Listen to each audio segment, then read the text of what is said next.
So, dear students, in the previous class I have completed your dimensional analysis part of this transport phenomena. From today we will start our 6th class on transport phenomena, TP6 MO102. This is your code, and let us start the fresh topic, the molecular momentum transfer. Let us start our first topic, molecular momentum transfer.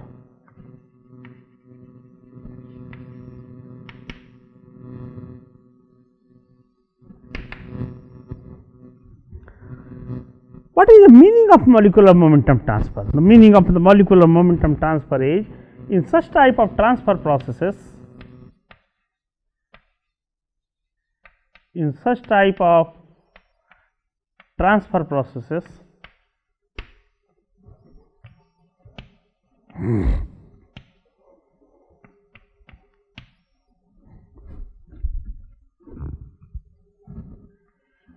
that the molecules remain stationary,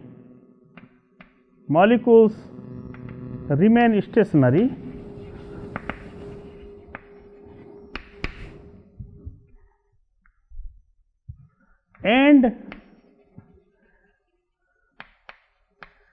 momentum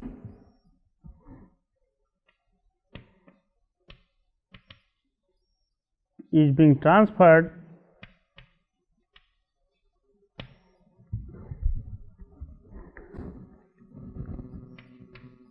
from one molecule to the other. This is the meaning of the molecular momentum transfer. That means the elastic collision may happen among the molecule, giving rise to the interchange in the velocity, and momentum is being transferred. However, the relative position of all the molecules remains the same. The most fundamental law which provides an interpretation for such molecular momentum transfer is the Newton's law of viscosity. The Newton's law of viscosity, its corresponding counterpart, that is the fixed law of diffusion, it is again the corresponding counterpart, that is the fixed law, Fourier law of heat conduction.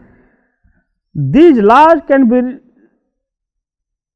utilized to provide the necessary explanation for the molecular mass transfer or the diffusion mass transfer or the molecular heat transfer, often called as conductive heat transfer. Those laws can be utilized. So far as the momentum transfer is concerned, it is the Newton's law of viscosity which provides the reasonable and successful interpretation for this molecular momentum transfer. So, the Newton's law of viscosity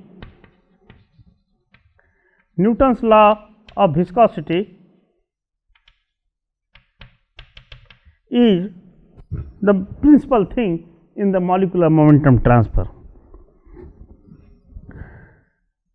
So, let us consider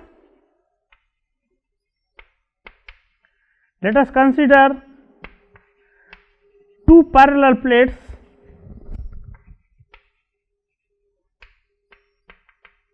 visualized as upper and lower plates.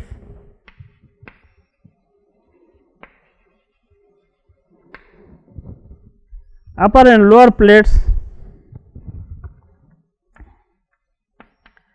between which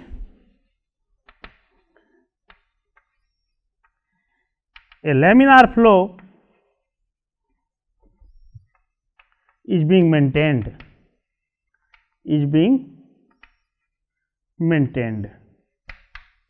Okay.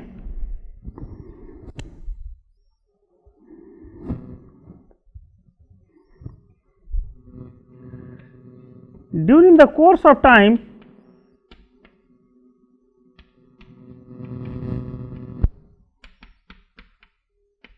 the velocity distribution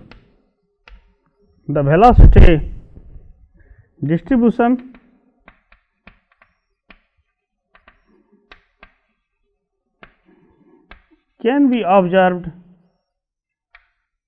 as per the following diagrams. As per the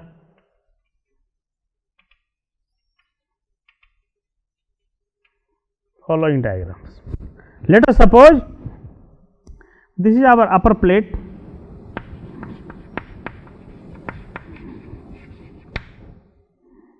and this is our lower plate.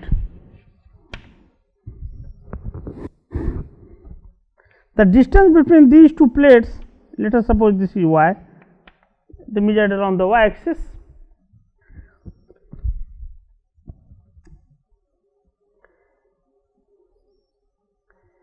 This is the velocity distribution.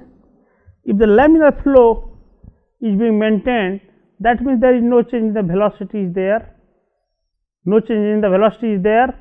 At a uniform velocity, each and every particle of that fluid is flowing with the same velocity.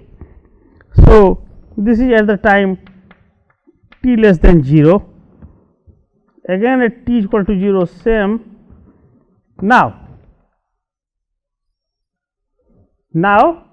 let us suppose I am giving a velocity v to this lower plate. Now lower plate is set to move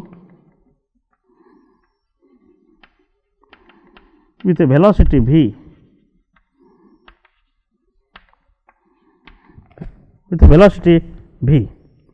Now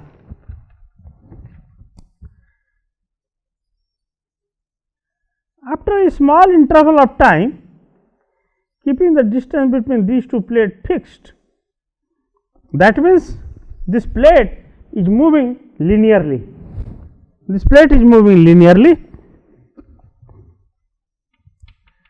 After a small interval of time, we will find the velocity distribution as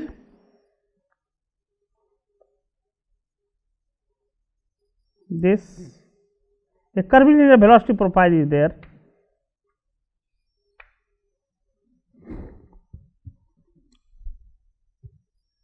But when some time has passed, that means after a larger interval of time, you will see that if t is large, you will find the very curvilinear nature of this velocity profile changes to a straight line in this manner.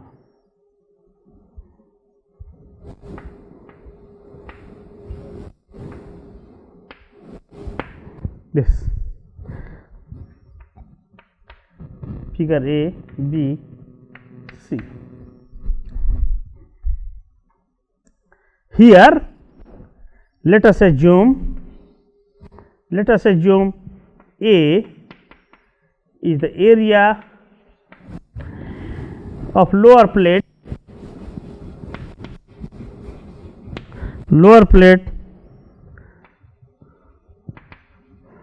which has been set move with a velocity v.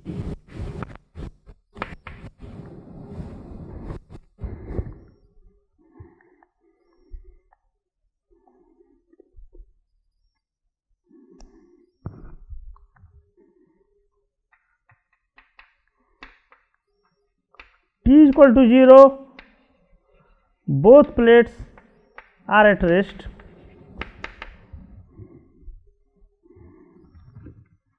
When t is a small, velocity sets as per figure number A. When t is the large, velocity settles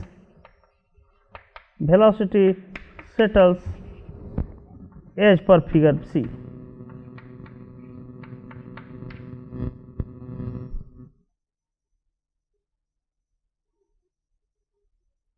as per figure B, sorry, here as per figure B, t is equal to 0, this t is equal to small, then velocity sets as per figure number B. When t is the large, velocity settles as per figure number C, that is a linear velocity profile is there.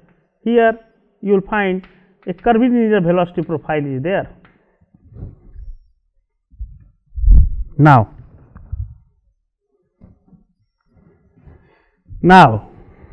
if is the force acting between these two plates,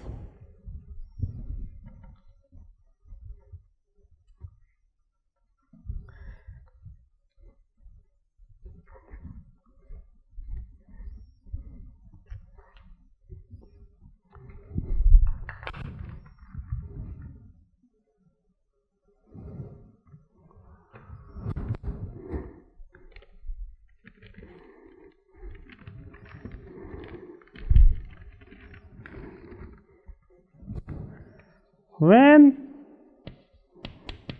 t is large,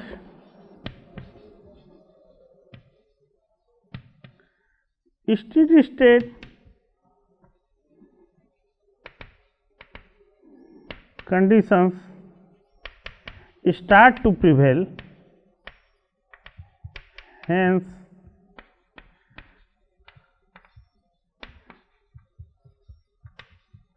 velocity profile becomes linear in nature.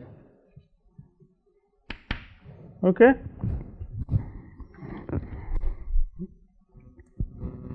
If F is the force required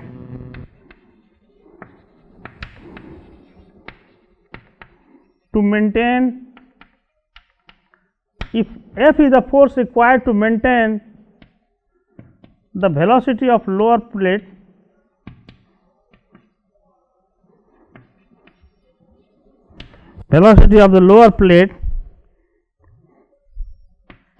y is the distance between plates,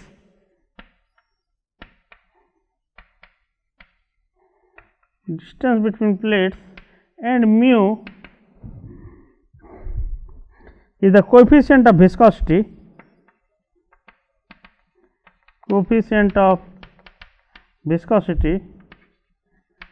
then experimentally it has been found,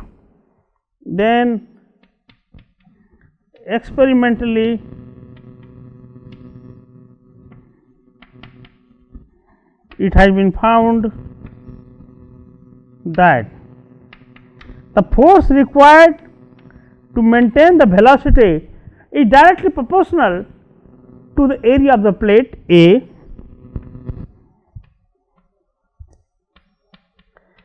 F is directly proportional to the velocity of the plate V, and F is inversely proportional to the distance between the plates, that is F is proportional to 1 upon y. So, combining all these, you can say that F varies as AV upon y. Okay, or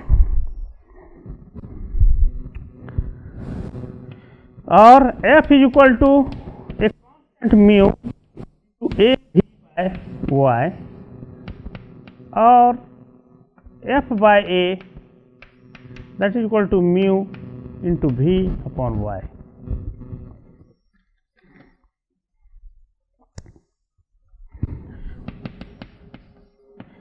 Here F is the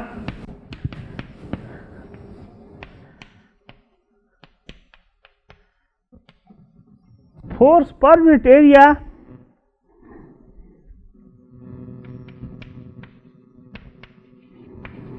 perpendicular to the y axis. Because of the fact that F by A is the force per unit area perpendicular to the y axis, and the plate is moving in the x direction, but the force is acting in a direction perpendicular to the y axis. So, the nature of force or nature of stress, you can say, nature of stress, that is the force by area, is shear in nature, and denoted by the Greek letter, denoted by the symbol, Greek symbol tau, yx. That means in the x direction perpendicular to y axis, that is the tau yx.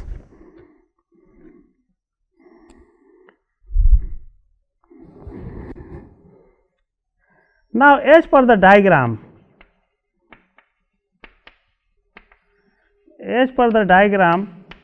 B and C, what is the thing you are observing there? That as you move in the positive y direction, the velocity decreasing. As per the diagram B and C, velocity is decreasing in the positive y direction.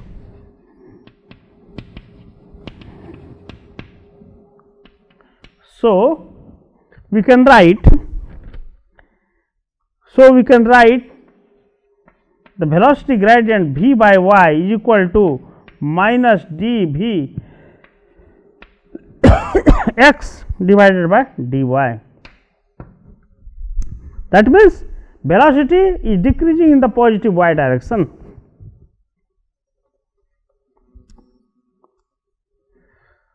So, f by a, that should be equal to minus mu into dvx by dy, or you can say tau yx is equal to mu dvx upon dy. This equation can be further written as, this law is called, this is called your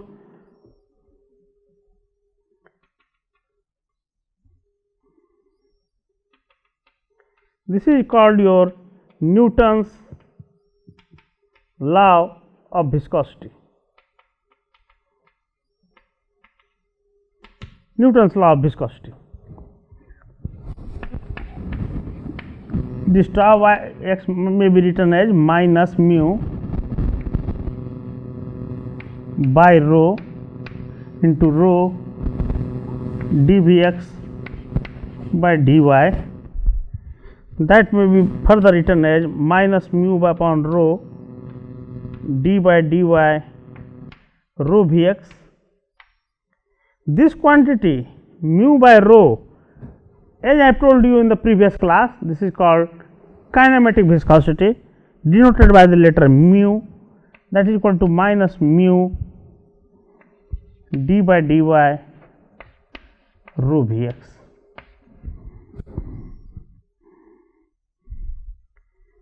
Or you can write minus mu into rho dvx by dy.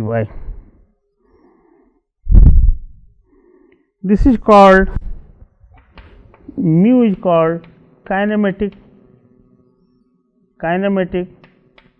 viscosity, because density is a dynamic term.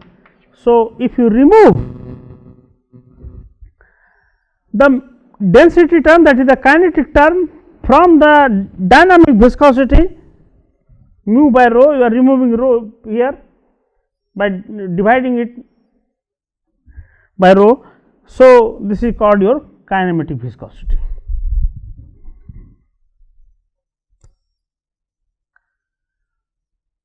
So, the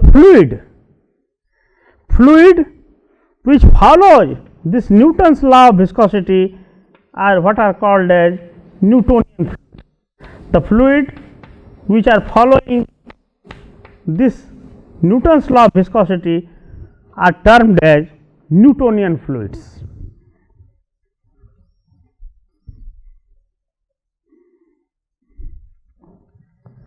In the case of non-Newtonian fluids,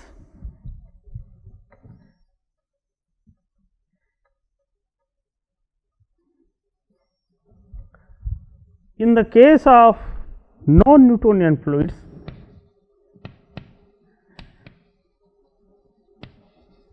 in the case of non-Newtonian fluids,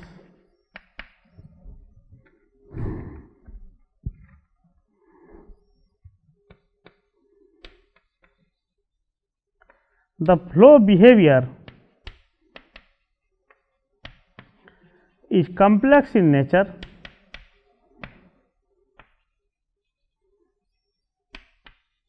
and hence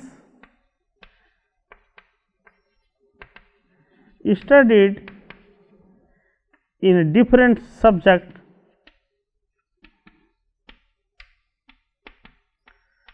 called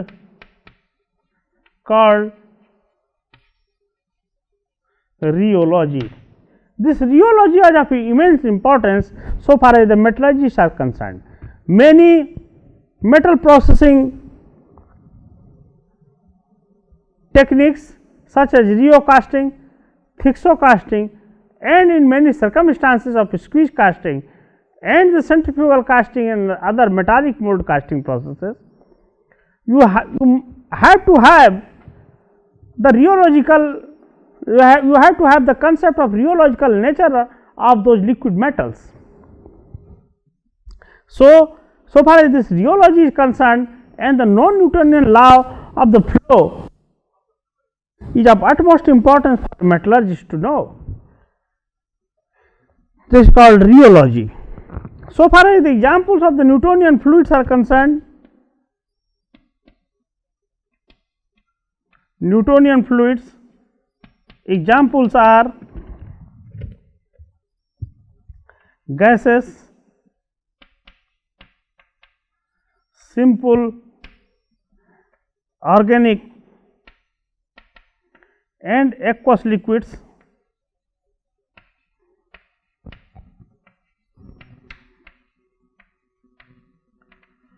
liquid metals. These are the Newtonian fluids, pure liquid metals, not alloy. So far as the non-Newtonian fluids are concerned,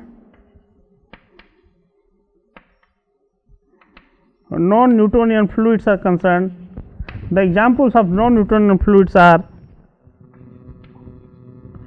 polymeric solutions,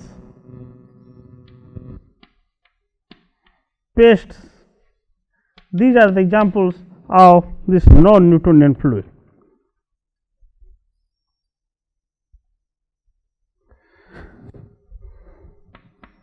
The flow behavior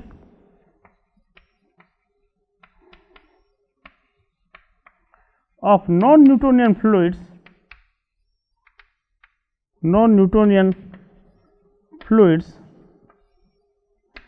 can be discussed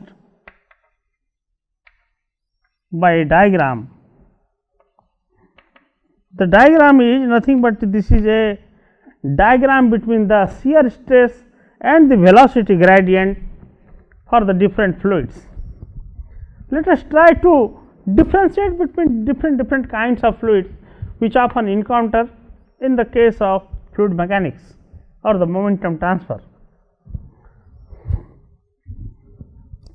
If you plot a diagram, if you plot a curve between the shear stress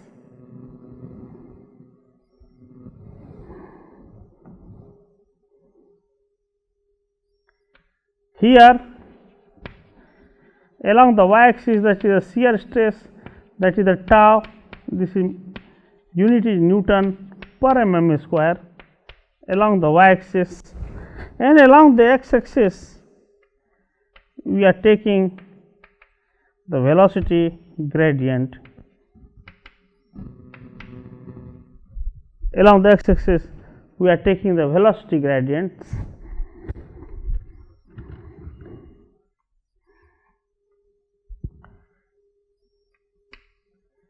This axis, x-axis, is represents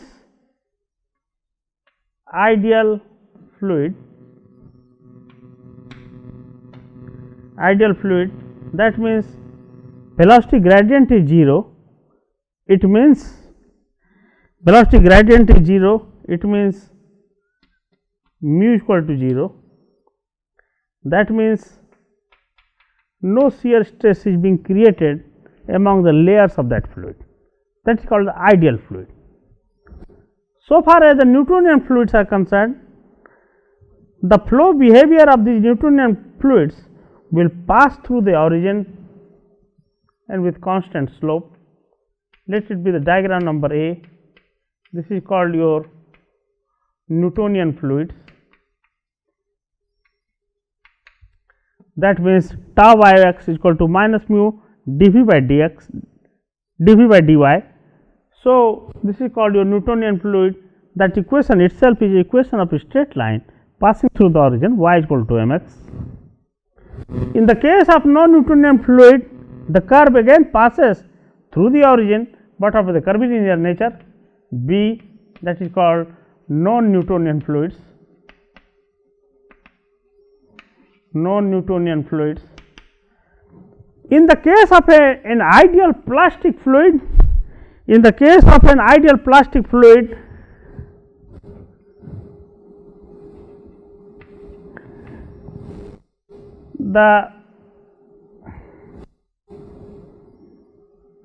flow behavior is represented through a straight line, but it will cut the shear stress axis at some point. That means this much stress needs to be overcome for a continuous deformation to cause in the case of ideal plastic fluid. Mark the letter B. This is called ideal plastic fluid. However, in the case of thixotropic fluids, which is generally being utilized for the metal processing called the thixocasting process, in that case a lower stress than this is required to initiate a continuous deformation, but it will follow a curvilinear path. So, that is called the thixotropic fluid. This curve represents the flow behavior for thixotropic fluids. Coming back to the mathematical analysis of such flow behaviors, it is necessary to devise the equation for all those 4 curves, or better to say 5. Now, if I am saying that an ideal plastic fluid, ideal fluid is there, it means there should not be any developed shear stress among the fluid layers. That means equal to T is equal to 0. That means mu, that is the coefficient of viscosity, is equal to 0. That means no velocity gradient is there in the case of ideal fluids. Coming back to the A, that is the Newtonian fluid. The well known Newton's law of viscosity, if it is being followed by the fluid, that is the equation tau y x is equal to minus mu dvx by dy, or better to say, you can write here tau is equal to minus mu dv by dy for simplicity sake. So, this represents the equation of the flow behavior for non-Newtonian fluid, for Newtonian fluid. Tau is equal to this, y is equal to m, that is slope, into x, that is the velocity gradient. So, this is a curve, this is a straight line passing through the origin with a negative slope. Coming back to the non-Newtonian fluid, because of the fact that this is a curvilinear equation, so its equation should be to some extent it is similar to the Newtonian fluid equation, but with an indices. So, B is the non-Newtonian fluid, non-Newtonian fluid, the equation for the non-Newtonian fluid is tau equal to mu dV by dy raised to the power n, if n is greater than 1. If n is greater than 1, such type of fluid is called the pseudoplastic. Sorry, if n is greater than 1, then such type of fluid is called dilatant fluid. Example of dilatant fluid are butter, printing ink, which are utilizing, we are using this printing ink in our printers, printing ink, and if n is lesser than 1, then this is called pseudoplastic. This is called pseudoplastic fluids. The example of the pseudoplastic fluids are pulp, जिसको लुगदी कहते हो, pulp, paper, etc. So these are called the pseudoplastic fluid. Coming to the ideal plastic fluid,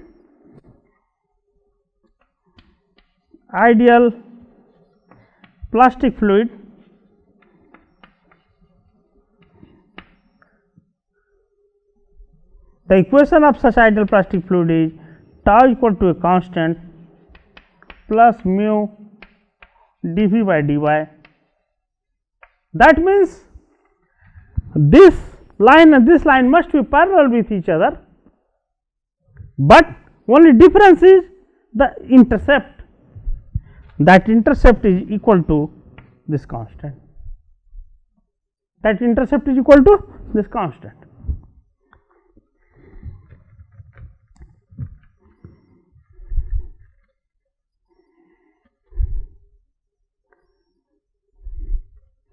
In the case of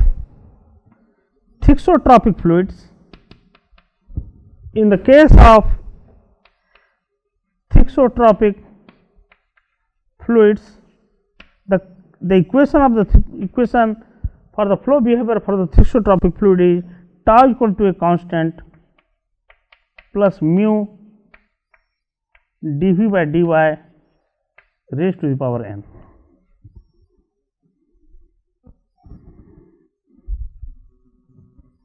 Here, please keep this diagram in your view.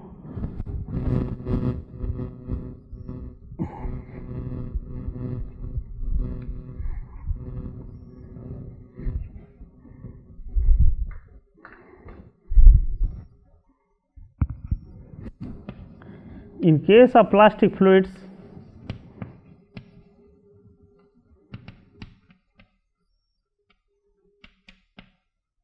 an initial stress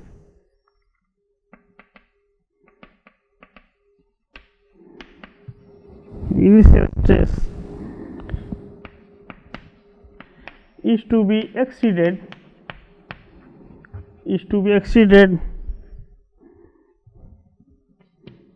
for a continuous deformation to happen.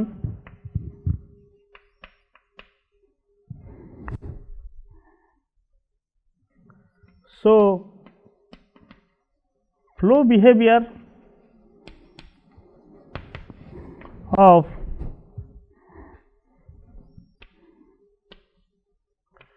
such fluids is represented by straight line,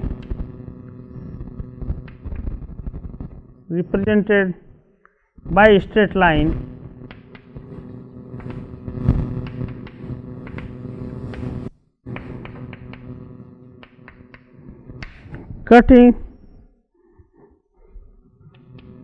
y axis at a certain point. Question arises, why does this certain point should be called? In the case of metal deformation, what you will find that after yield stress a continuous plastic deformation happens. As you might have gone through many times the stress strain curve for mild steel, then once the Luder formation takes place, then a continuous deformation can be executed after the upper yield point. That means once we cross the yield stress, a continuous deformation is happening. A continuous deformation starts to happen. So, in this case also, if the minimum stress needs to be exceeded by a margin, then that margin should be called as yield stress. That margin should be called as yield stress. At a certain point called yield stress. Called yield stress. This is the flow behavior of those non-Newtonian fluids. Another important relationship in the case of non-Newtonian flow behavior is Ostwald-de-Waal relationship. So, let us put some emphasis on that. Ostwald-de-Waal relationship.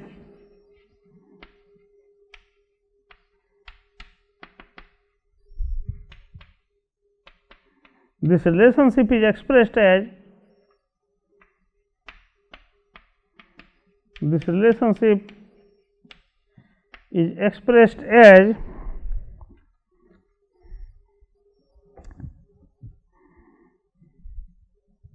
a relation between the shear stress and velocity gradient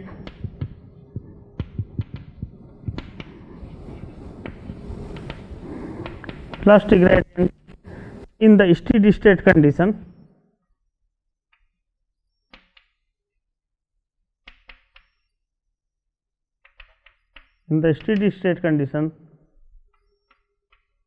And the relation is tau is equal to alpha mod of dV by dy raised to the power n minus 1 into dV by dy.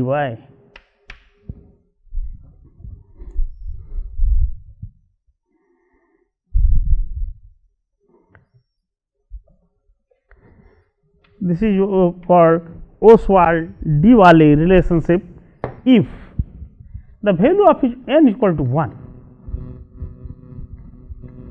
That means, if you are considering alpha dV by dy raised to the power 3, then the Ostwald-de-Waal relationship should be tau equal to alpha dV by dy into raised to the power 3 minus 1 into dV by dy.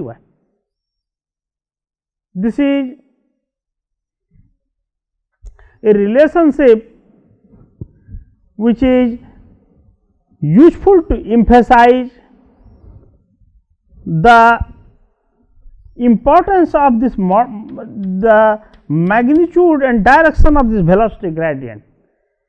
If this is equal to n minus 1 is even, then dV by dy that should be equal to minus dV by dy, both will create the same result. But if n minus 1 is odd, then you have to put up a condition, that is the minus alpha into this quantity. So, if n is equal to 1, then it is called T is equal to alpha dV upon dy. This is the Newtonian relationship. This is the Newton's law of viscosity.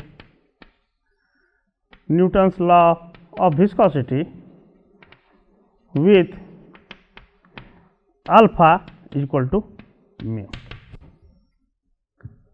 Another important thing which is being explained by the Newton's law of viscosity, that the effect of temperature and pressure on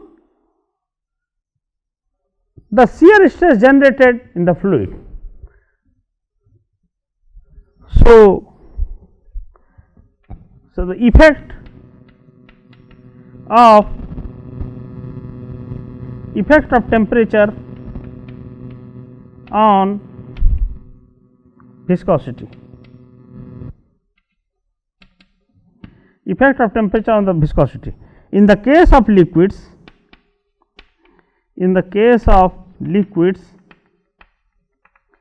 this is also explained by the Newton's law of viscosity. In the case of liquid, the viscosity at a particular temperature T, that will be given as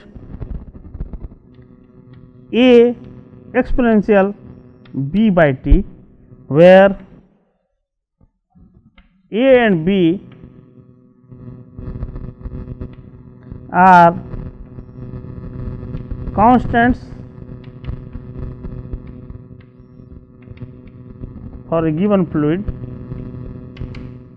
and in the case of gases,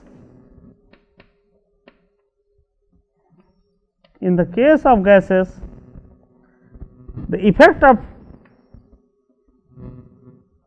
temperature on viscosity, it is given as mu T is equal to B T raised to the power half divided by 1 plus A upon T, where A and B are constants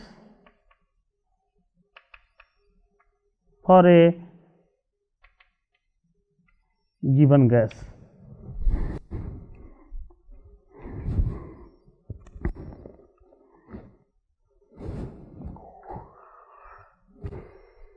Now, we will discuss at last, for give me more 5 minutes more, to discuss that how the convective momentum transfer needs to be handled in the 3-dimensional Cartesian coordinate system.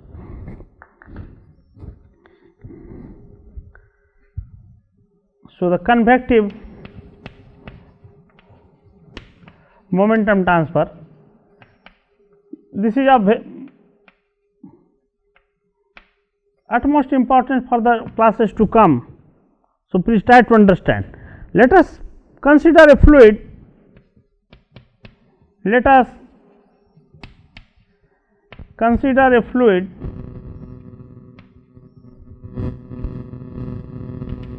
which enters the Cartesian space with a velocity v,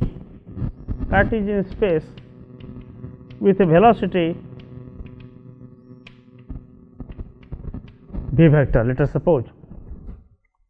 Then v can be resolved along the 3 mutually perpendicular Cartesian axes, and it can be written as v equal to component of v along the x axis into the unit vector along the x axis, vxi plus vyj plus vzk.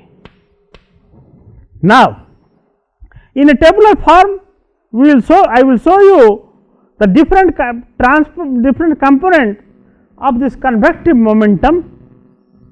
So, let us suppose here in the table I am giving you the velocity direction.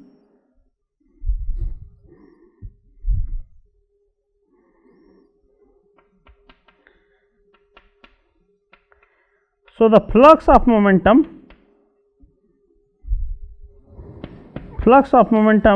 perpendicular to surface and the components of the flux of momentum along these axes, that is along the x, y and z axes. Let us suppose I am considering here x axis, x direction, y direction, z direction. So, the flux of momentum perpendicular to the surface, that is if the x direction is there, then the flux of momentum perpendicular to the surface, which surface should be considered? That is the direction perpendicular to the xy plane.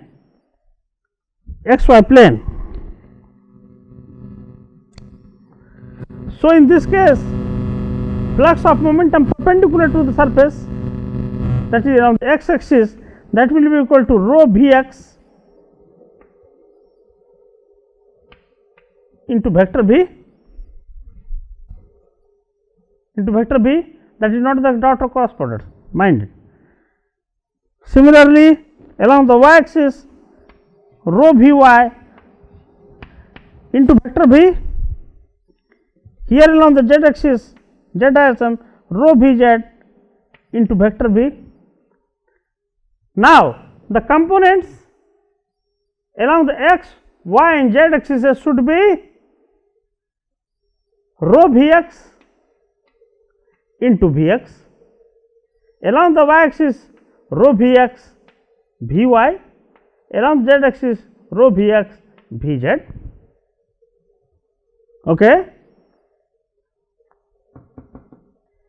This is the flux of momentum perpendicular to the y direction, that is the yz plane, perpendicular to the yz plane. So, here